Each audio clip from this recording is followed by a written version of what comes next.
కావేరీ విరజాసేయం వైకుంఠం రంగమందిరం సవాసుదేవో రంగేశ ప్రత్యక్షం పరమం పదం. ధనుర్మాసం వచ్చేసింది. ముగ్గు వేస్తూ శ్రీరంగం ఆలయ విశేషాలను తెలుసుకుందాం. నమస్తే, welcome to my channel Gayatri Pavan speaks. ఆళ్వార్లు కీర్తించిన 108 దివ్య దేశములలో శ్రీరంగం ప్రధానమైనది. ఇక్కడ విష్ణుమూర్తి రంగనాథ స్వామిగా అవతరించారు. తమిళనాడు రాష్ట్రంలోని తిరుచిరాపల్లి సమీపంలో శ్రీరంగంలో రంగనాథ స్వామి ఆలయం ఉంది. ఈ గుడిని తిరువరంగం అని కూడా పిలుస్తారు. కావేరీ నది, కొల్లిడం నదుల మధ్యలో ఉన్న ద్వీపంలో శ్రీరంగం ఉంది. ఇక్కడ స్వామివారు రంగనాయకి అమ్మవారితో కొలువై ఉన్నారు. స్వామిని పెరియ పెరుమాళ్ అని పిలుస్తారు. వైష్ణవులందరికీ ఎంతో పవిత్రమైన శ్లోకము శ్రీశైలేశ దయాపాత్రం. ఈ శ్లోకాన్ని రంగనాథ స్వామి మణవాళ మహామునికి స్వయంగా చెప్పారట. మామూలుగా ఎక్కడైనా ఒక ఊర్లో గుడి ఉంటుంది, కానీ శ్రీరంగంలో మాత్రం గుడిలోనే ఊరుంది. ఈ గుడి 156 ఎకరాల విస్తీర్ణం కలిగి ఉంది. గుడిలోనే ఇండ్లు, షాపులు, హోటల్స్ అన్నీ ఉంటాయి. దీన్ని భూలోక వైకుంఠం అని పిలుస్తారు. బ్రహ్మదేవుడు మహావిష్ణువు కోసం ఘోరమైన తపస్సు చేస్తాడు. తపస్సుకు మెచ్చిన మహావిష్ణువు ప్రత్యక్షమై వరం కోరుకోమంటాడు. అప్పుడు బ్రహ్మ పాలకడలిలో శేషశయనయై ఉన్న మహావిష్ణువు విగ్రహాన్ని ప్రసాదించమని కోరుకుంటాడు. అప్పుడు మహావిష్ణువు తనను తానే తన ఆత్మస్వరూపాన్ని ఘనీభవింపజేసి ఒక విగ్రహం రూపంలో సృష్టి చేసి బ్రహ్మకు ప్రసాదిస్తాడు. అదే శేషశయనుడైన రంగనాథ స్వామి విగ్రహం.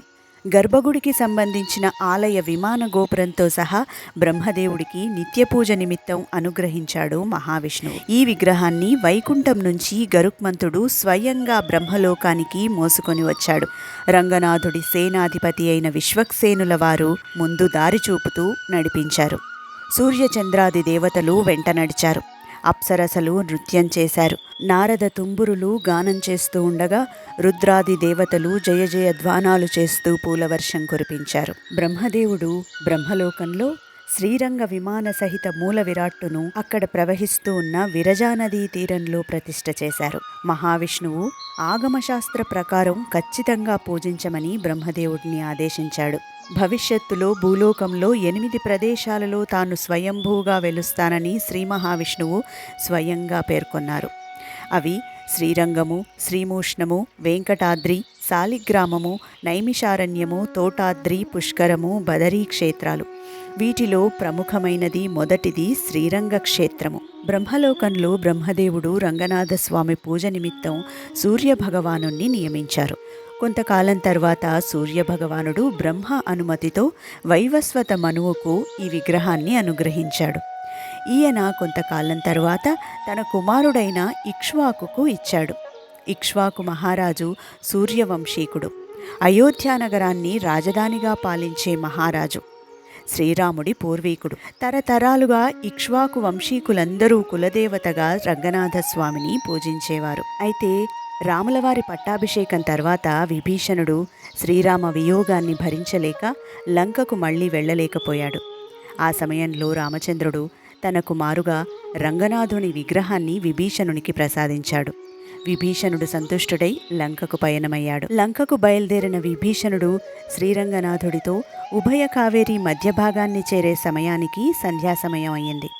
విభీషణుడు స్వామివారిని అక్కడ ఉంచి సంధ్యావందనం చేసి తిరిగి వచ్చాడు.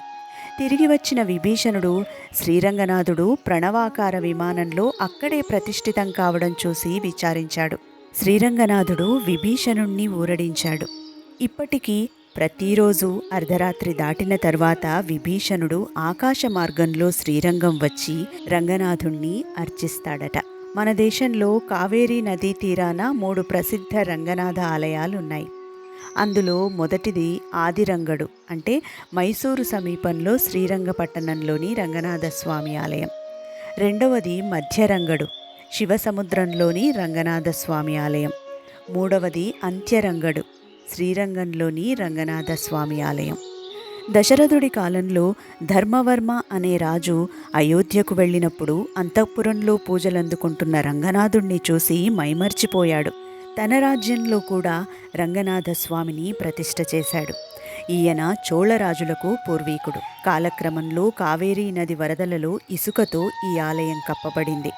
చాలా సంవత్సరాల తరువాత కిల్లివలువన్ అనే చోళరాజు వేట నిమిత్తం అడవికి వెళ్ళాడు. అలసటతో చెట్టు కింద సేదదీరుతూ ఉన్నాడు. ఆ చెట్టుపైనున్న 2 జంట చిలుకలు ఇలా మాట్లాడుకుంటున్నాయి. ఆ శ్రీరంగ భగవానుడు ఈ ఇసుక కింద కప్పబడి ఉన్నాడు అని. ఇది విన్న ఆ చోళరాజు ఎంతో ఆశ్చర్యపోయాడు. ఆ తరువాత ఒకరోజు స్వప్నంలో రంగనాథుడు కనబడి తాను ఎక్కడ కప్పబడి ఉన్నాడో తెలిపాడు. ఉలిక్కిపడి లేచిన మహారాజు సైన్యంతో అక్కడికి వెళ్ళి తవ్వకాలు జరిపించాడు. రంగనాథ స్వామి విగ్రహం బయటపడింది. ఇక ఆలయ నిర్మాణాన్ని ప్రారంభించాడు. తరువాత వచ్చిన అనేక మంది చోళరాజులు, పాండ్యరాజులు ఆలయాన్ని విస్తరించి పునరుద్ధరించారు. ఇక్కడ ఉత్సవ విగ్రహాన్ని నంబెరుమాళ్ అంటారు.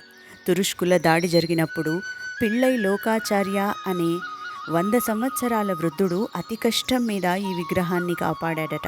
శ్రీరంగంలో ఆలయ ప్రాంగణంలో ప్రత్యేకమైన ఒక తోట ఉంటుంది. ఈ తోటలో పూసిన పూలను, తులసి దళాలను మాత్రమే స్వామివారికి సమర్పిస్తారు. ఇక్కడ పవిత్రమైన శ్రీరంగ పుష్కరిణి ఉంది. శ్రీరంగంలోని గర్భాలయంలో శ్రీరంగనాథుడి ఎదుట బంగారు స్తంభాలుంటాయి. వీటిని తిరుమణైత్తూన్ అని పిలుస్తారు. పెరుమాళ్ల సౌందర్య సముద్రంలో పడి భక్తులు కొట్టుకొని పోకుండా ఈ స్తంభాలు నిలువరిస్తాయట. రోజు ఉదయం స్వామివారి గర్భాలయ తలుపులు తెరిచిన తరువాత ఏనుగు, గుర్రము, గోవుకు స్వామివారి దర్శనం లభించిన తరువాతనే భక్తులకు దర్శనానికి అనుమతినిస్తారు. స్వామివారి ప్రసాదాలను ఆరగించే ప్రదేశాన్ని గాయత్రి మంటపం అని పిలుస్తారు. గర్భాలయానికి ముందుగల ప్రదేశాన్ని చందన మంటపం అంటారు. గర్భాలయ ప్రదక్షిణను తిరువన్నాళి ప్రదక్షిణం అని పిలుస్తారు. ఆళ్వారుల దివ్య ప్రబంధాలకు, రామానుజుని శ్రీవైష్ణవ సిద్ధాంతానికి శ్రీరంగం పట్టుగొమ్మగా నిలిచింది. నాలాయిర దివ్య ప్రబంధంలోని 4000 పాశురాలలో 247 పాశురాలు తిరువారంగన్ గురించి ఉన్నాయి. బ్రహ్మలోకంలో ప్రవహించే విరజా నదే భూలోకంలో కావేరీ నది అని చెప్తారు. 156 ఎకరాల్లో విస్తరించి ఉన్న శ్రీరంగం ఆలయం 7 ప్రహారీ గోడలను కలిగి ఉంది. ఈ ప్రహారీలు దృఢమైన భారీ బురుజులున్న గోడలతో నిర్మించబడ్డాయి. ఆలయ గర్భగుడి చుట్టూ ఇవి ఆవరించి ఉంటాయి. అన్ని ప్రాకారాల్లోనూ 21 బ్రహ్మాండమైన స్తంభాలు సందర్శకులను ఆకట్టుకుంటాయి. రామానుజాచార్యులు రాసిన గద్యత్రయాన్ని పఠిస్తూ ఊంజల్ సేవ జరుపుతారు. శ్రీరంగం ఆలయం ఓంకారం ఆకారంలో ఉంటుంది.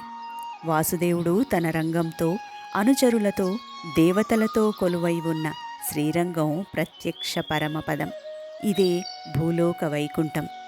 మరో వీడియోలో ఇంకో వైష్ణవాలయాన్ని గురించి మాట్లాడుకుందాం. వీడియో నచ్చితే తప్పకుండా లైక్ చేయండి, షేర్ చేయండి. ఇప్పటి వరకు సబ్స్క్రైబ్ చేసుకోకపోతే ఖచ్చితంగా సబ్స్క్రైబ్ చేసుకోండి. గాయత్రి పవన్ స్పీక్స్. జై శ్రీరామ్.